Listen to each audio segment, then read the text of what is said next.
तो बच्चों प्रश्नावली 7.2 का क्वेश्चन नंबर 6, इसने कहा यदि बिंदु 1 2 4 वाई x 6 और 3 5 इसी क्रम में लेने पर एक समांतर चतुर्भुज के शीर्ष हों तो x और y ज्ञात कीजिए। तो सबसे पहले हमें एक समांतर चतुर्भुज बना लेना है और उसके बाद इस क्वेश्चन को हल करना है। तो इसने जो ये चारों बिंदु दे रखे हैं बच्चों, ये इसी क्रम में लेने हैं, ठीक है। तो क्रम में मतलब कि पहले एक बिंदु को ए मान लेंगे, तो ये ए हो जाएगा आपका, फिर ये बी हो जाएगा, ये सी हो जाएगा और ये डी हो जाएगा। तो सबसे पहले हम समांतर चतुर्भुज लेके उसके शीर्ष बना लेते हैं। तो ये हमने एक समांतर चतुर्भुज ले लिया ए बी सी डी, और ये उसके शीर्ष जो उसने क्रम से बोले थे, ये हमने क्रम से इसके शीर्ष ले लिए, ठीक है। अब हमने क्या करा कि इसको जो है विकर्ण डाल दिए इस पर समांतर चतुर्भुज पे, और ये जो विकर्ण है एक दूसरे को पी बिंदु पर काटते हैं। तो पी बिंदु क्या है? दोनों विकर्णों का मध्य बिंदु है, ठीक है। और जब मध्य बिंदु होता है वो क्या करता है? दोनों को समान भाग में विभाजित करता है।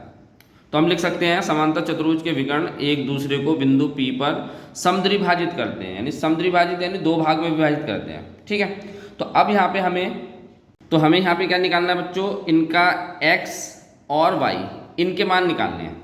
तो ये किससे निकलेंगे? ये मध्य बिंदु के फॉर्मूले से निकलेंगे, ठीक है।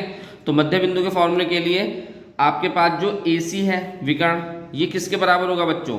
BD के, ठीक है। तो दोनों विकर्ण जब बराबर होंगे तो हमारे पास मध्य बिंदु का जो फॉर्मूला था वो क्या था बच्चों?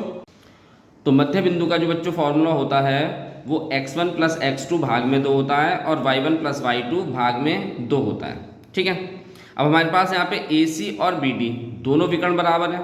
तो सबसे पहले हम क्या करते हैं? इनके मध्य बिंदु निकाल लेते हैं और उसके बाद उन्हें हल कर लेंगे, ठीक है।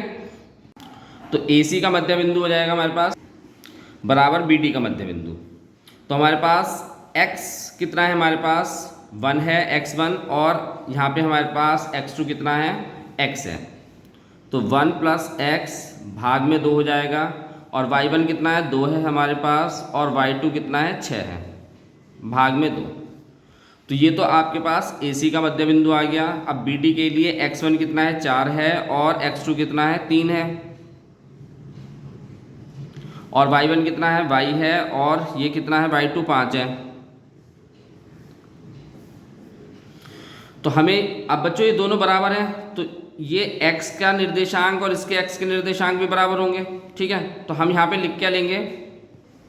तो इन दोनों को बराबर रख लेते हैं, x1 + x भाग में 2, और बराबर रख लेते हैं हम किसके? 4 + 3 भाग में 2 के। x के निर्देशांक को x के निर्देशांक के बराबर रख लिया, ठीक। अब ऐसे y के निर्देशांक को y के निर्देशांक के बराबर रख लेंगे।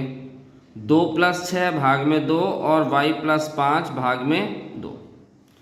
इस 2 से 2 कट जाएगा, 1 + x हो गया यहाँ पे, और यहाँ कितना हो गया? 4 + 3 कितना हो गया आपके पास? 7।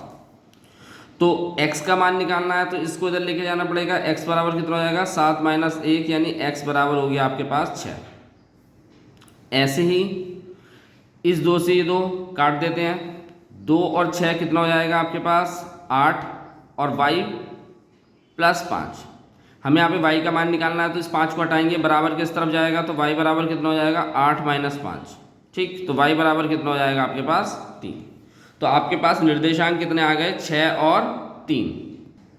तो यहाँ पे लिख देते हैं x बराबर 6 और y बराबर 3। ये बच्चों आपका क्वेश्चन नंबर 6 था। क्वेश्चन बच्चों आपको समझ में आया तो चैनल को सब्सक्राइब जरूर कीजिए, जिससे कि आगे के क्वेश्चनों की भी आपको नोटिफिकेशंस मिल सके।